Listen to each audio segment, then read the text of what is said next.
Hello everyone and welcome back to Revival Tournaments. This is Gold Mason, and I am joined once again by my hungover friend, Zacpz. Hello guys, it's Zacpz here as Build with a hangover. We've got some ADVPL gaming for you. The final set we're covering a week one, the Salamences versus the Magnetons. On your screen right now, you have Siglut for the Menses, perennial invite candidate, one of the, top 20 players on any given occasion, up against Empo, who's not as well known as an ADV main, but is one of the best multi-gen players on the site. Absolutely, and we're going to jump right into this game.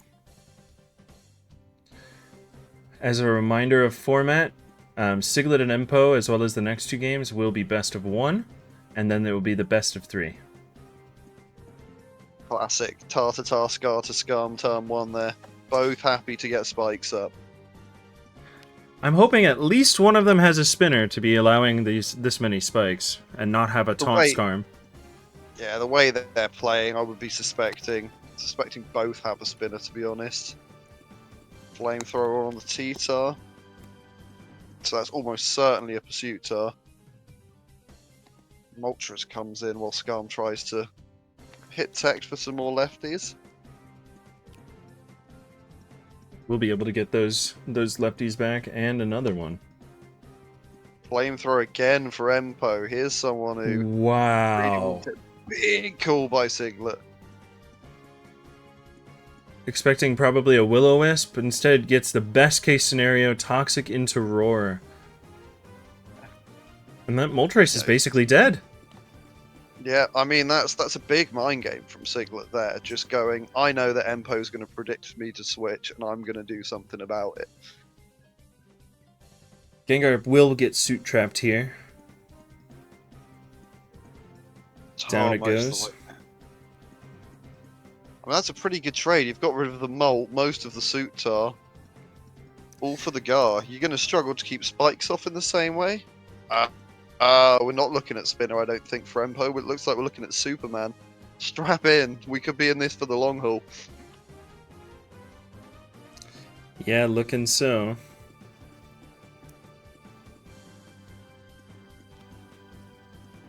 I still think that was a good trade from Siglut. He's not going to have a lot of Moltres switch-ins. Like, here's Swampert. We might still have a Blissey in the back, which would have been a Moltres switch-in, but it was still probably a pretty good trade. Siglut also pretty good in the scout. I probably saw Moltres there from Empo third Mon and was at least willing to take the gamble that this was going to be Superman, so he wasn't going to need the spin block in the long run.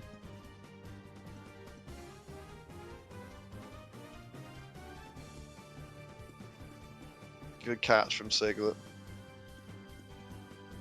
Yeah, I'm surprised Flygon wasn't switched to first. The Tyranitar already revealed what was almost certainly Hidden Power Bug.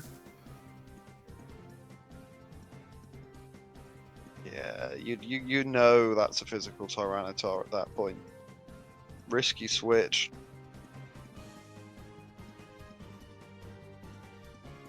Risky switch to safe switch though. Gengar's in a good position here. Maybe it was a toss-up between HP Bug and HP Grass. Potentially.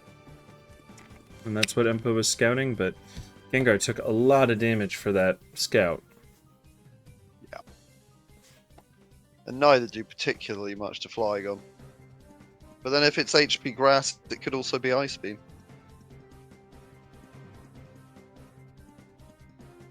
Ooh, that's big. In on the whip. In on the wish. Does mean that Jirachi is very low. Yeah. There's the spinner. There's the spinner. This is a proper classic Superman from Empo with the Rachi and the Tyranitar versus what could well just be a standard Big 5 from Siglut. Nothing out of the ordinary in the builder. Yeah, not at all. The spikes go down, but Skarm will be able to put up at least one.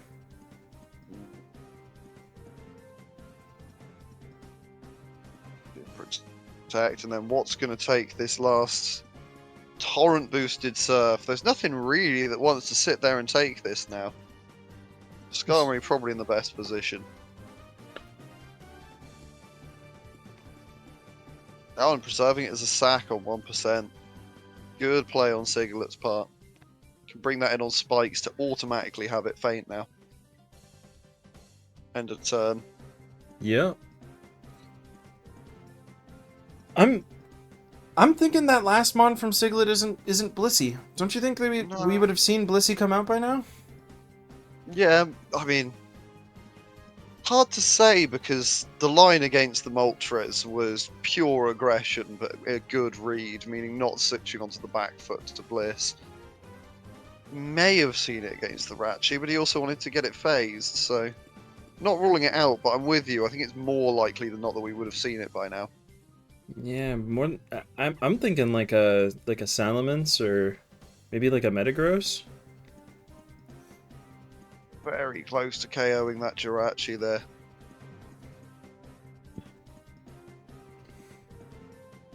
It is going to get Wish boosted back up. It Possibly is, forced no. out by this T-Tar. No Dragon Dance there. It's got lefties. We've got a Focus Punch coming in on the Flygon. Yep, good play from Siglut. Gengar not wanting to risk getting slid. Jirachi not wanting to eat an EQ. Good chip on that Flygon. I mean, chipping Flygon. He can OHKO it with a Starmie, but it's not going to be the easiest thing for his team unless he keeps the pressure up, which he is. I was about to say, definitely need to not let that Gengar get wished back up. It's probably the scariest Pokemon for Siglut right now. Yeah, absolutely. Which is why that Toxic is actually kind of crazy, I have to say.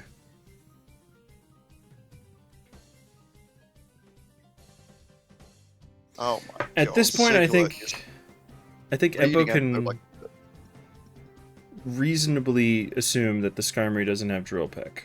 Oh yes, he can, because it's revealed all 4 moves. So I'm not sure why Gengar hasn't been staying in on Skarm. Oh my god.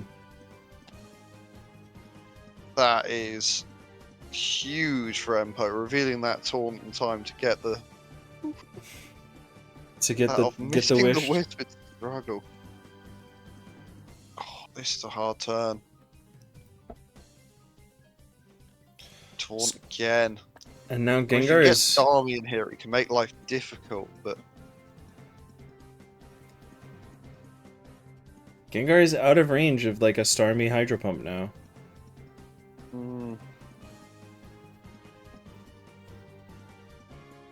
It's interesting. The Skarm's on a timer, seemingly happy to sit here and just struggle against the Gengar. Siglut clearly seeing no further use for it. Maybe inching its way down into a roll. Maybe. Struggle hitting for 6% is nothing major though. Ah, there it is. Oh, Aerodactyl. left. Going for the Rock Slide. I think we'll see Flygon come in on this one. Yeah. Correctly held. Now a double to Starmie there would have been crazy. Oh wow. Ooh. Oh no. Ooh, that crit flinch is likely securing Siglut the game there.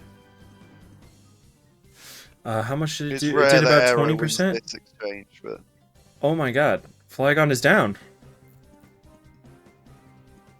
the rock resist is not resisting rock particularly well in this match. Wow. The Swampert Spike Sack comes in handy. That's really nice work from Siglut, saving that on the 1% for this exact eventuality.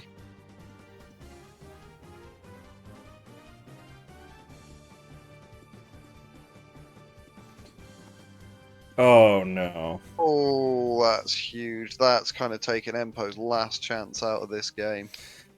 And even then, I mean, it would have taken a Will-O-Wisp Rock Slide, probably gone down pretty low, and then been too low for Arrow.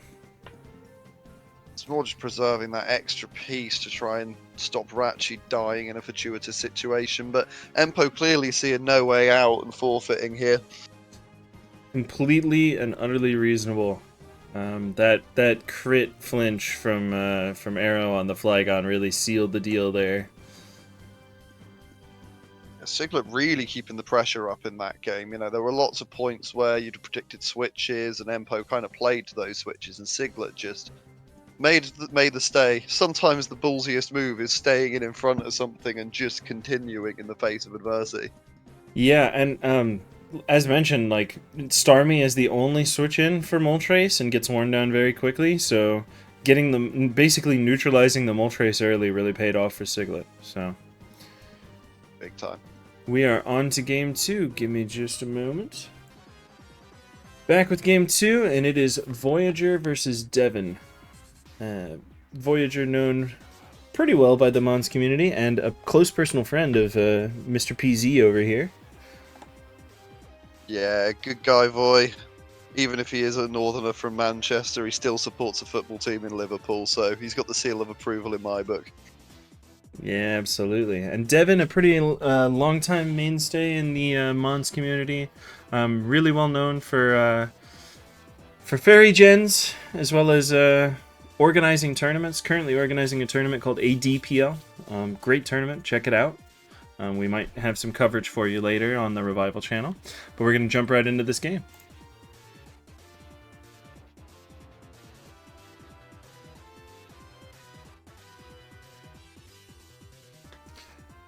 Gengar as a first turn switch into Tyranitar is a crazy one, I have to say. Yeah, that is certainly a switch. You're really banking on that not being... I'm not getting... Oh. You're banking on a lot there, because there's a perfectly plausible Tyranitar Fire Blast expecting an incoming Salamence. Not Salamence, Skarmory. And then you get trapped by the Suitar, which is exactly what's happened. Dug in the back, though. Coming into claim, Skarmory is going to get a spike up. That looks like Hidden Power Grass. I guess expecting a water type to come in, which is what happened on the second turn. And Tyranitar without its Lumberry. Yeah. I mean, this is clearly a more offensive team from Devin with a Dug in there, the Mixtar. Expecting probably, yeah, I was going to say either a Leech 3A or a CM Celebi set here. Scarab's going to get the Roar. And I am not seeing a lot for Suicune on Devin's side. No, I mean, if this were a slower paced team, then maybe you'd be expecting to see a Blissey in the last slot. But it doesn't really look like a Dug balance. This looks more like an aggressive team. Yeah, I mean, there's going to be... I built this thing for last, but... There's going to be like a Salamence or a... something a lot more offensive. Some sort of flyer as well. Maybe a Zapdos even. Yeah. Though we probably would have seen that more in the lead slot. I don't know about this. Yeah. Voyager almost always gonna go for the Roar on the first turn. Yeah, Voyager's playing the standard lines, playing them tight. It's very much got a reputation of himself as a steady player, plays a lot of Skarm Bliss, but plays it really well. And the Tyranitar was Lumberry, notably. So it is not gaining leftovers back, so these spikes are gonna hurt. Tyranitar finally backing what's in front of it. Yeah. When you're this far behind, you can't really afford to make these wow, it's a Jirachi. I mean, you've almost got to try and keep the game up. But that was a very, very good spike sack there by Devin. Bringing it in, having the Celebi die, not giving that Suicune the opportunity to rest up, and dragging it right down in health.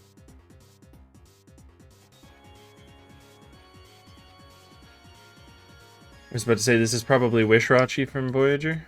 Oh, boy. It's probably a Wishrachi, but it's much like a Suicune, it's a mon on very, very low HP right now. Oh, that's a ballsy play.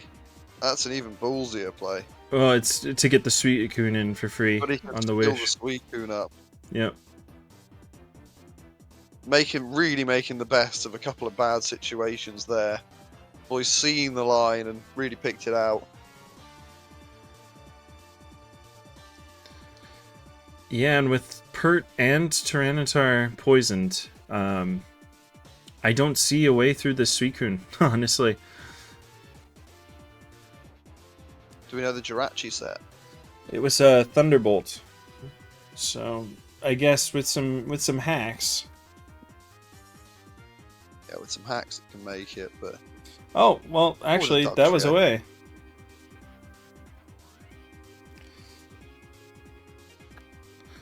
But this, yeah, I don't know that Jirachi was the switch there.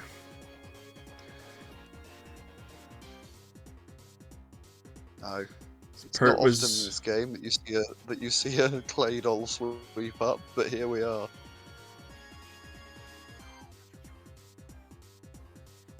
Probably let Doug Trio go. You see that there's a Claydol +1. You probably don't need Doug. Two But yeah. Salamences. Voyager takes that one down.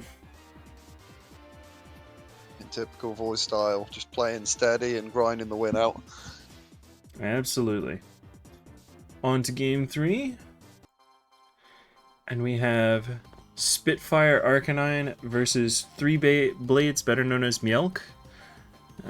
Spitfire Arcanine, a pretty notable community figure in ADV. Plays pretty much all of the tiers, better known as DJ Breloominati. And then Mielke, a new up-and-comer, has had some notable tournament results, including winning a Mushi League. And we are going to jump right into this game.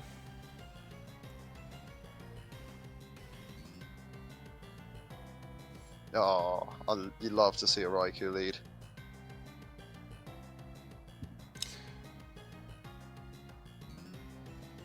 It was obligatory switching out. Tar. Blissey coming in. You're almost certainly going to see a Doug from Mielke's side.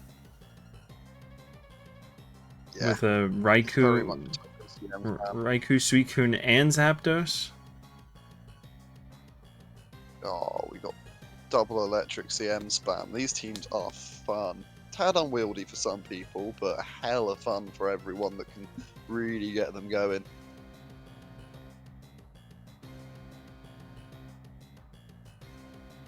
You know, if Mielke can find a way to trap Bliss here, or just a convenient time to take it down, then that really opens this matchup up big time. Absolutely.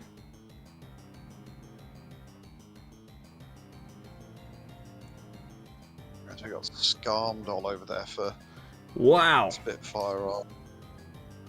Keeps getting like the perfect reads for double switches.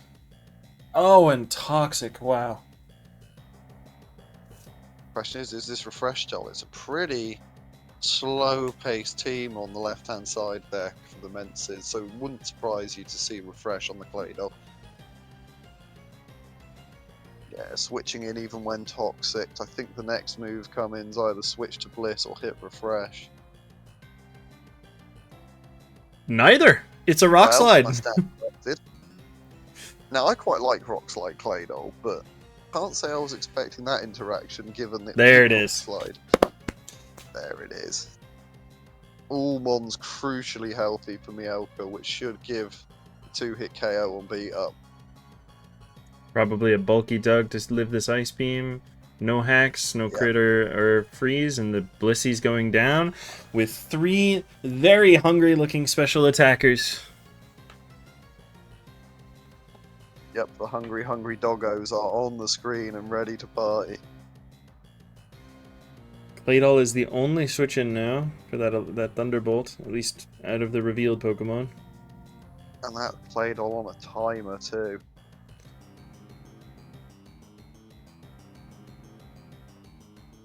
Not exploding. Spitfire Arcanine definitely trying to stay in the game, making some heads-up reads. Definitely trying not to get pace mismatched. Especially now that Blissy's gone, he has to play pretty smart. Yeah, I mean, just sitting here, the beatdown attempt here isn't too bad for Mielke, but it's given no raises. It's until now, I spoke too soon, but it's been a fairly easy one to weather and get spikes up for. Yeah, I don't know that allowing the spikes was the plan. I think that Zapdos should have. Oh, never mind. That's why. Yep. No.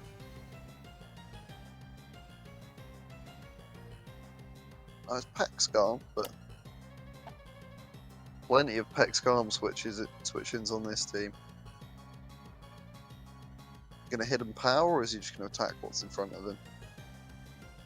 I don't hate it from Mielke. You're so far ahead. You've gotten the Blissey trap that you wanted to get, so you don't need to make any crazy reads. Zapdos goes down to the explosion. Last time. You could probably just click explosion here as well. Maybe take out what's left of the Scarm or hit the bulky water. Oh! Choosing not to. Ooh.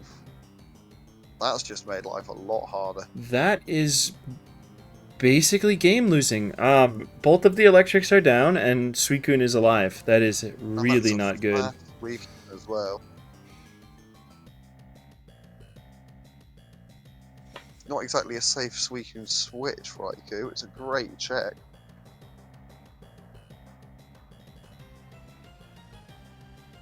Well, hold on. Suicune's gone now. There is a chance for Mielke's Suicune to run away with this. Especially as a last mon. Could well be a Ratchi with that hidden power grass. The Ratchi's faster, I would wager it wins. Yeah, this is going to be tough now. Probably comes down to hitting +2 or +3 for the Suicune and then just hoping for hacks. You know, it's sad. It was a very well played game from Mielke. I think that just risking the Raikou was not the play. That's really all it came down to. That Raikou won the game on the spot by itself, it looks like. I mean, Tyranitar, Skarmory, Suicune, and Jirachi aren't going to make it through a Raikou very easily. No, they are not. If Suicune dodges all of the hacks, potentially gets a hacks of its own, I mean, that's Skarmory... Now, but... Oh, this is huge. Focus Punch. Focus Punch. I mean, it's not the quickest Suicune in the world. It's also not the bulkiest, so... The Jirachi is almost... Is the Jirachi is almost certainly max speed. Oh, wow. What is going? I don't know that grass kills. If it was clicked. No. No, it definitely would have. It was doing 21% before the last Calm Mind. But, DJ Breloominati switching out. Breloominati just going for the crit Focus Punch. Seemingly willing to sack their other pieces to keep that tar on there. The Jirachi can just click Hidden Power Grass here. Oh. This is odd. I'm not going to pretend I'm understanding these plays. Me neither, to be honest. And actually, Spitfire Arcanine has opened the way for Suicune to potentially win the game now. Stalling out Focus Punches. And now I guess we just find out whether that grass kills from 12. It's too low this time. 12% is definitely too low. Yeah, fair enough. I Waiting think- for the high rolls, the patience paying off there. I think 16% even was too low. Needed to be about 17 or 18. But yeah, the only misplay really was risking the Raikou. The Raikou one by itself would have calm-minded up and just been able to go to town. You would have been able to pressure Suicune out without being in on the switch, and then, you know, when Tyranitar comes in, you get your Thunderbolt in, and then you use the rest of your team to check it. Yeah. Unfortunate. Yeah, no, that checks out. You know, it's a little bit of mind games at the end. I don't think you could really say many of the plays were objectively wrong. Just difficult decisions to have to be made. Absolutely. Well, we are on to the best of 3. And we are back with the best of 3. It is Mako versus Fruhdazi. And Zach had a few words he wanted to say about both of these battlers. Yeah, so on the left in the corner for the Menses, we've got Mako, up and coming new SPL, preparing onto the scene. Are they a shark? Are they original voice actor of Iroh from The Last Airbender? Who knows? All we know is they're good at the game. And on the right is everyone's favourite Brazilian 11-year-old, Fruhdazi. Some say when he grows up, he will be the Pokemon Master. And that red avatar definitely, is a good forewarning for that. But yeah, we're going to jump into this game. Yeah, important, the indication. What are we going to see? Oh, that's a heat matchup. I'm actually surprised to not see the Medicham on Fruhdazi's side, to be honest. I don't know, Mako, you know, kind of player that plays with C, and sadly not going to be averse to the fighter. That's true. Flamethrower. That's his accuracy build for this. Mag gets the trap, and then Mako immediately reveals what is probably a DD Ments and a Snorlax with a Suicune. Yeah, definitely got the matchup. Yeah, I mean, this is kind of just a very modern fizz off. You've got your Lax as your special pivot. You've got your physical breakers in the Medicham and the Ments, and then you've just got a way to overload the backbone of a team with a Suicune. You know, I was about to say that I think that Fruhdazi's last is almost certainly Tyranitar, because it looks like just a mix off with spikes. And Tyranitar would have definitely, taken care of like Snorlax and started helping out with oh wow. A critical predict from Mako means that Ments goes down. And after 2 misses with the rock slides as well, this has not been Mako's game so far. Executing the game plan to a degree, but not getting the right reads or the right RNG. Pert's gonna go down here, but Metagross gets in. I'm not sure what's gonna check Metagross. Snorlax? I mean, it was obviously going to be EQ after being on it a couple of times, but it doesn't win that 1v1 by any stretch of the imagination. I just don't know about trading Snorlax. I don't know about trading Snorlax health for that. There's still a Zapdos, there's still a Charizard. Yeah. Suicune can obviously help with the Charizard, but Lax is really needed for the Zapdos. This has got to be Ice Beam at this point. There's no reason to sit there and DD in its face otherwise. I mean, you can kill the Zap. Yeah? You're not going to do anything into the Zard now. Could be Aero last potentially for Mako. Would kind of clean house here. Snorlax is going to click Boom, and Fruhdazi's going to have to hope that Charizard beats last. It does. Metagross was quite telegraphed there, to be honest, so that was a good switch from Fruhdazi, and he takes down game 1. Yep, game 1 to Brazil's finest non-football player. He's only 10 years old. Imagine once he grows up. Yeah. He likes to pretend that he has a beard.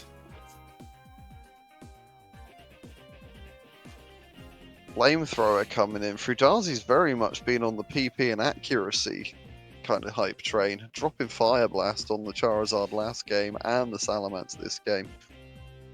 Yeah, he calls Flamethrower peak. He thinks that having PP is better than having the straight up damage, and I don't fault him for it. I mean, these balance builds do tend to work out pretty well. Interesting. The Gengar coming in there predicting the spin, while the Blissey comes in for Daz. It's a lot more Bliss than you're used to seeing from Daz. Ooh, just as we say about wanting the PP, there's a Fire Blast Blissey. And he had Fire Blast Blissey last game as well, actually. Yeah, I mean, Bliss probably wants the Fire Blast not to hit like a wet fish. Yeah. Getting walled by Scarman is not fun.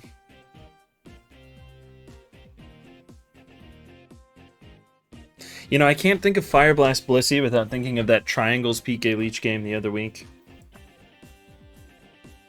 It's that, or playing Beer Lover for the 100,000th time on ladder. No, it was Triangles staying in with Heracross and clicking Focus Plunge into a Blissey and missing the Fire Blast to get instantly sent to heaven. Yep, standard Triangles win con that. We've got a Drill Peck Zapdos. Drill Peck coming down. Doing a chunk to that Bliss. What is this, RBY? But not quite enough to take it down. It's going to get to soft boiled. But then in comes the faster Tyranitar. Yeah, and this Tar got chipped earlier by that Hidden Power Grass Jirachi.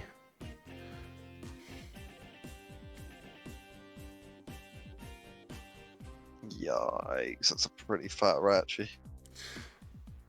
Fruhdazi is faster. Flamethrower. Yeah, I was about to say he probably goes for the Flamethrower.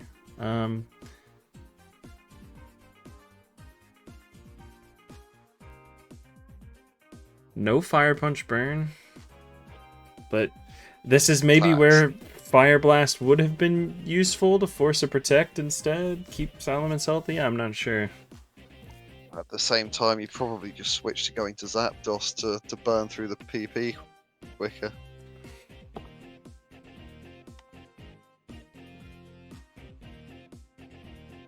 Looks like Daz is out here praying for a crit while Mako's just trying to get back up to a fire punching range.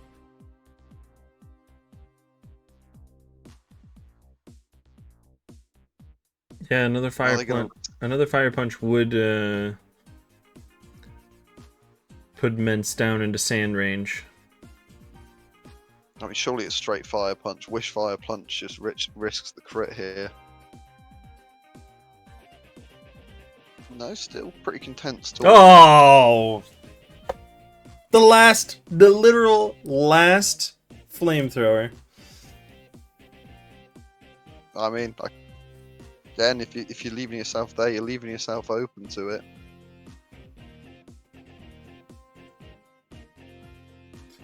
And that Jirachi was almost certainly going to be vital for taking down Fori and Swampert.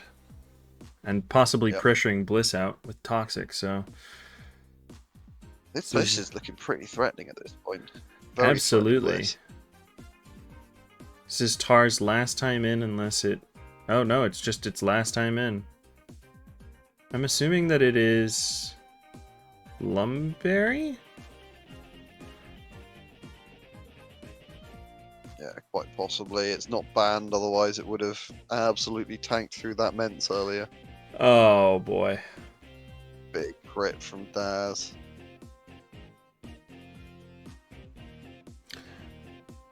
And that is almost certainly a Suit Tar.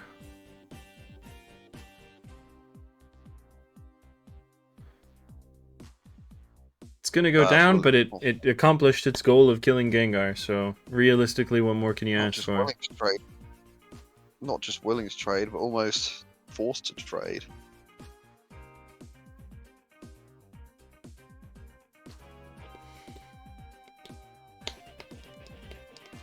I actually really like that Swampert switch from Daz. The Zapdos probably has Hidden Power Grass, but it's almost certainly not going to click it into Jirachi Bliss. And it allows him to scout for Drill Peck.